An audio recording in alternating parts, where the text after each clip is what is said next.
to constitute to real estate. Welcome back to Conan's Keys to Real Estate, unlocking Utah's real estate secrets, one key at a time. I'm your host, Ryan Conan, a full-time realtor at Real Broker, helping buyers and sellers in Twila and the Salt Lake Valley. In the last episode, we talked about protecting what you are building through asset protection, entity structure, and long-term planning. That episode was about making sure everything you have worked for is secure as your portfolio grows. Today, we are shifting into one of the most important and often overlooked skills in real estate investing, which is knowing what to do next with the properties you already own, because buying a property is only the beginning. The real decisions that determine your long-term success come after the deal is done. A lot of investors think the goal is to buy and hold forever. Others think the goal is to flip and move on as quickly as possible. The truth is, neither approach works in every situation. Strong investors do not follow one rule. They evaluate every property based on performance, opportunity, and alignment with their goals. So today, we are going to break down how to decide when to hold, when to sell, and when to reposition a property so you can stay in control of your portfolio as it grows. Let's start with the hold strategy because this is where most investors begin. Holding a property long-term can be one of the most powerful ways to build wealth. You benefit from appreciation, you build equity through loan paydown, and ideally, you generate consistent cash flow over time. But holding only works if the property is actually performing. A property you should continue holding usually checks a few key boxes. It produces stable or improving cash flow. It is in an area with solid long-term demand. It does not require constant, unexpected capital just to keep it running, and it still aligns with your overall strategy. If those things are true, holding can be the simplest and most effective move you can make. Where investors get into trouble is when they hold on to properties that are no longer serving them, just because they think they are supposed to. If a property is draining your time, your energy, or your cash, that is not a long-term asset. That is a liability that needs to be reevaluated. Now let's talk about selling, because this is where emotions tend to get involved. Selling is not a failure. It is a strategy. There are several situations where selling makes a lot of sense. One is when you have built significant equity, and that equity could be better used somewhere else. Another is when the property no longer fits your goals, whether that is because of location, tenant profile, or overall performance. Sometimes the market itself creates an opportunity.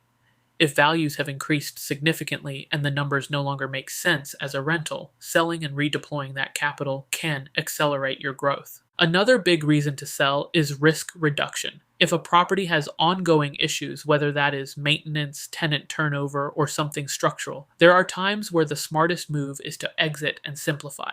The key is to make that decision based on numbers and strategy, not frustration or fatigue. Now let's get into repositioning, which is where a lot of advanced investors really start to separate themselves. Repositioning means you keep the property, but you change how it performs. This could look like raising rents to match the market if you are underpriced. It could mean renovating to attract a better tenant profile. It could be refinancing to improve your cash flow or pull out capital. It could even mean changing the use of the property, like converting space or adjusting the layout. Repositioning is powerful because it allows you to increase returns without going out and buying something new. A lot of investors skip this step. They either hold a property as is or they sell it, without asking if there is a better version of that asset sitting right in front of them. Before you decide to sell, it is always worth asking, is there a way to improve this property and get better performance out of it? Now, I want to walk through a simple way to think about these decisions so you are not guessing every time something changes. Every property you own should be evaluated regularly using 3 questions. First, how is it performing right now? Look at your cash flow, your expenses, your maintenance, and your tenant situation. Get clear on what the property is actually doing, not what you hoped it would do. Second, what is the opportunity cost? If you sold this property and took that equity, what else could you do with it? Could you buy something with better cash flow? Could you diversify? Could you reduce risk? And third, does this property still align with your long-term goals? Your strategy when you bought the property might not be the same strategy you have today. That is normal. The question is whether this property still fits where you are going. When you consistently ask those 3 questions, your decisions become much clearer. Another mistake I see investors make is waiting too long to act. They hold on to underperforming properties, hoping things will improve. They delay rent increases because they do not want to deal with the conversation. They avoid selling because they are unsure what to do next. Inaction is still a decision, and it often costs more than making a move. The investors who build strong portfolios are the ones who are willing to make adjustments when needed. They are not constantly reacting, but they are also not ignoring problems. They stay engaged with their properties and make decisions intentionally. Let's also talk about timing, because a lot of people try to perfectly time the market. The reality is, you are probably not going to hit the exact top or the exact bottom, and that is okay. What matters more is whether the decision makes sense for you. If a property is performing well and fits your goals, you do not need to sell just because the market is up. If a property is struggling, you do not need to hold just because you think values might increase later. Focus on your numbers, your strategy, and your position. That will take you much further than trying to predict the market perfectly. One more thing that does not get talked about enough is how these decisions affect your lifestyle.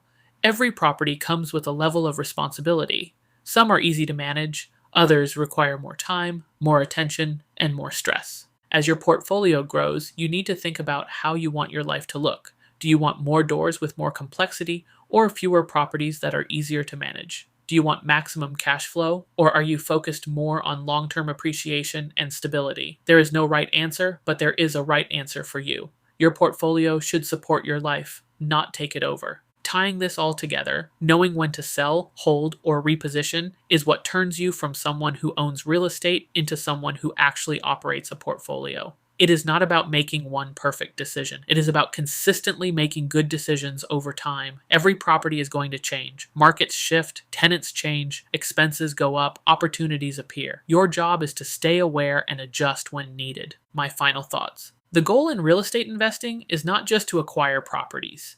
It is to build a portfolio that works for you over time. That means being honest about performance, being willing to make changes, and not getting stuck in one way of thinking. Some properties you will hold for years and they will quietly build wealth in the background.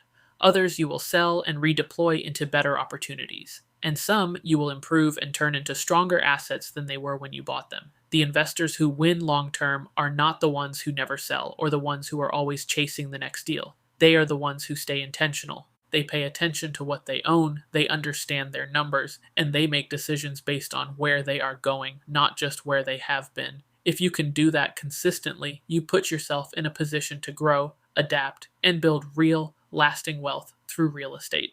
In the next episode, we are going to look at real-world case studies, breaking down actual scenarios, wins, and mistakes, so you can see how these decisions play out in real life.